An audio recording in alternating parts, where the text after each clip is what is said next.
Hey everyone, welcome back to FSi DFS. I'm McKinley412. Hope you all had a wonderful week as we head into the weekend here. Friday night slate and 6 games for a Friday night is actually kind of large for the NHL. Typically, Friday nights are very minimal. Put it that way. So, as always, hit that subscribe button. It really does help us out moving forward towards our journey to 5,000 subscribers. And if you want to come join us at FSi DFS, website's right here.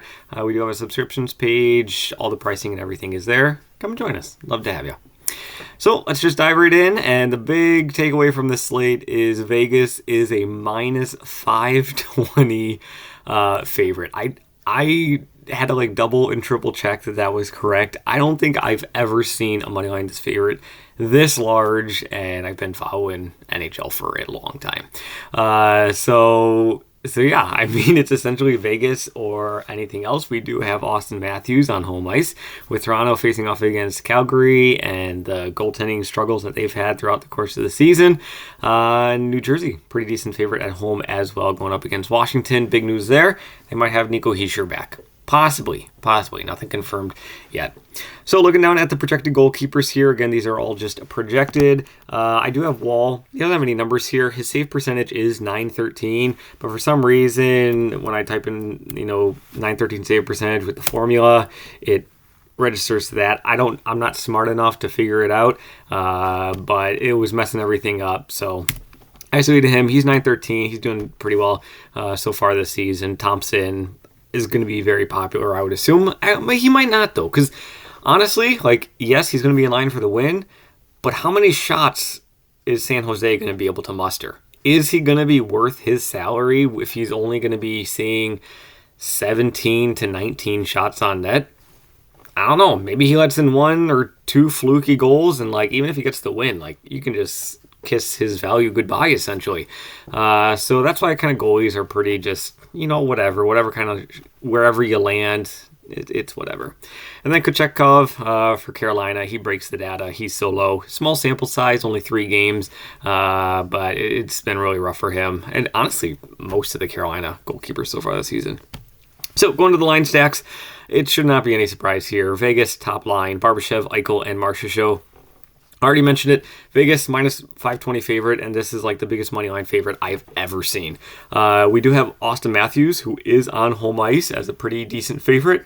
So he might be taking up a little bit more ownership away from Eichel, but at the same time, you're probably going to be able to jam both of those guys in because there is going to be enough value. I mean, just look at the 2 left wingers for these guys at 3.8 and 3.7. You're probably going to be able to get Matthews and Eichel if you really do want to go there. And there's some nice D as well that you could jam in. So yeah, I mean, anybody on the top 3 lines for Vegas. It's not just this top line of Barbashev, Eichel, and Marchessault. There's many other guys you could be throwing in there. You could be throwing in guys like Mark Stone. I didn't put all of them in here because I don't want this whole thing to just be Vegas. But one guy I do want to target here is Carlson. Carlson's really been streaking to start this season. He's been fantastic. He still doesn't provide you with a great floor, with shots generated and everything else. But still, he's been phenomenal to start the year. 5.1K is actually higher than we've seen him in quite some time. But he still skates on that top power play unit with Eichel and Marchessault. So I like them there. Other line stack, I'm not getting too cute here. I'm going with Toronto on home ice. Nice, Matthews, and Marner. Matthews, obviously approaching 10K, is a little bit tough to swallow. But at the same time, him on home ice has been absolutely dominant. So you can jam him in there. Vegas, they never got priced up at all, so you can jam him with a couple Vegas guys. Nice, this is going to be his 3rd game on the top line, skating with Matthews and Marner. First game went awesome. Goal and assist. Last game out, didn't do as well, but he's still young. He's not going to be super consistent yet. It's going to be an up and down, but he's a 2nd-round pick for Toronto recently. He's got high potential, high upside towards him. So I'm going to keep, going back to the well as long as he's in a decent matchup up here on the top line in a whole matchup on a big favorite. Marner, he's actually leading the team in points in the past 5 games. It is a little bit buoyed. He did have 2 4-point games, but kind of shows that he does have a little bit of a ceiling. A little bit, not as much as a ceiling game as guys like Matthews, though.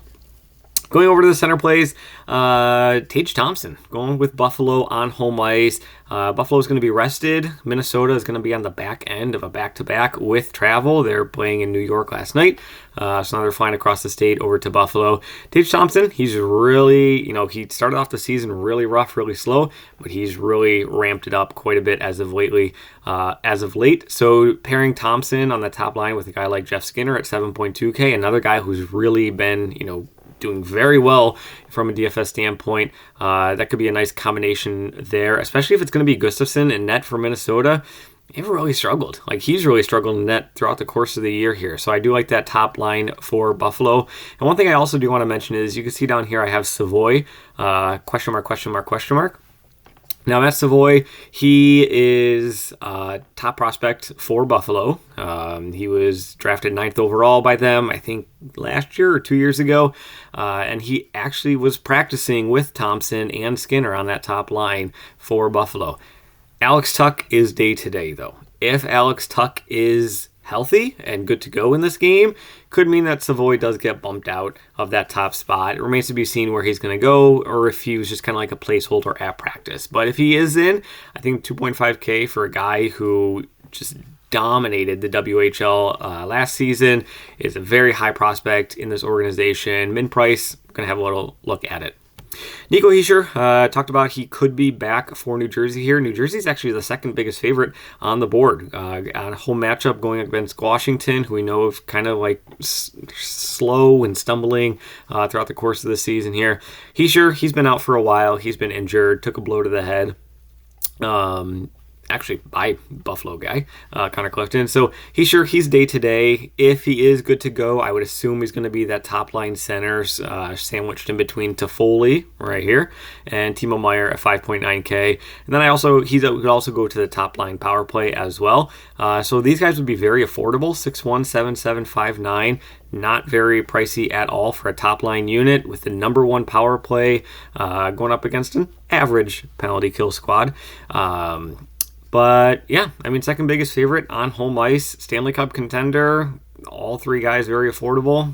They could go really under the radar with guys like Matthews and just Vegas on the board. McTavish, he continues to just kind of produce, give you a nice floor in terms of shots generated. Talked about Carlson. And then Rossi. This is honestly a total gut play. I have nothing to back this up other than it's a gut play. That's all I have to say. Going over to the wing, Nylander, you compare him with guys like John Tavares and everything. The big news with Toronto, though, I'm going to jump over to the defense here, is that Klingberg is no longer on the top power play unit. Big claps all around. Because it was just annoying. I wasn't playing him, but man, just get him off there. He wasn't doing anything. He was a complete defensive liability for them as well. But Morgan Rielly now skates up into that top line power play, which is fantastic for Toronto. He's going to be skating with Matthews and Marner and all those guys. So if you want a little bit more value, say you don't want to go with Marner, maybe you go Matthews and Rielly. Now you got a lot more correlation with him being on that top power play unit. But Nylander, Tavares, those guys skate on the second even line together and will be skating on that top power play unit. Toffoli, already talked about him. Skinner with Thompson. Meier with Toffoli and Hischier. Teuvo Teravainen, 4.9K. He's got 8 goals on the season already, but his shot rate is through the roof. His shot percentage is through the roof in terms of the number of shots that he scores on. So he's going to see some regression in there. He's going to slow down, but still, he's generating shots. He sees lots of ice time. He skates on that second line for Carolina, but he also gets top power play time for Carolina. Carolina's power play unit ranked 6th in the entire league so far this season, facing off against Florida's penalty kill, which is a bottom 8 team. So maybe you jump on that, and Teravainen, he's going to be skating up at the top, like I said, with a shot floor. I think it could be a nice mid-round play for you. Then we got Savoy. Pietrangelo is going to be my favorite Vegas defender. He's just got such great floor peripherals and everything. He shoots the puck. He can get the shot on goal bonus and the block shot bonus for you and get on the score sheet.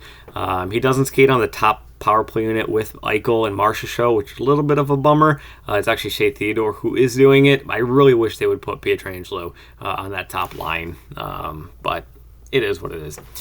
Riley, already talked about him. D'Angelo, he's the top power play unit quarterback for Carolina. So maybe if you go with Teravainen, you could pair him with a guy like D'Angelo, and honestly, very, very cheap. Ferraro, you're looking for block shots, and Gudas, you're looking for block shots as well. So honestly, it comes down to how much Vegas do you believe in? Because DK did not raise their prices at all for the biggest implied total that we're going to see all season long. Like this is insane. Well, I guess San Jose does have to go to like Colorado and Toronto and Edmonton at some point. We'll see. All right, but that's it. No videos on the weekend as usual, but we'll be back on Monday for another week of preview videos. So as always, good luck in your contests. Have a wonderful weekend, and we'll see you on Monday.